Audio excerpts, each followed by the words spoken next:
ప్రముఖ తెలంగాణవాది Osmania university arts college మాజీ principal senior professor Madhusudan Reddy మరణం పట్ల బీఆర్ఎస్ అధినేత కేసీఆర్ సంతాపం ప్రకటించారు.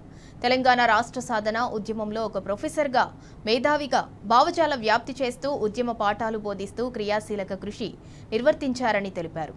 ప్రొఫెసర్ మధుసూదన్ రెడ్డితో తనకున్న ఉద్యమ బంధాన్ని కేసీఆర్ స్మరించుకున్నారు. తెలంగాణ సామాజిక రాజకీయ నిర్మాణం పట్ల లోతైన అవగాహనతో పూర్తి సాధికారత కలిగిన తెలంగాణ తొలితరం మేధావిగా బహుజన పక్షపాతిగా మధుసూదన్ రెడ్డి ఆలోచన ధోరణి గొప్పదని కేసీఆర్ తెలిపారు. వారి మరణం తెలంగాణకు తీరని లోటన్నారు. శోకతప్తులైన వారి కుటుంబ సభ్యులకు కేసీఆర్ తన ప్రగాఢ సానుభూతి తెలిపారు.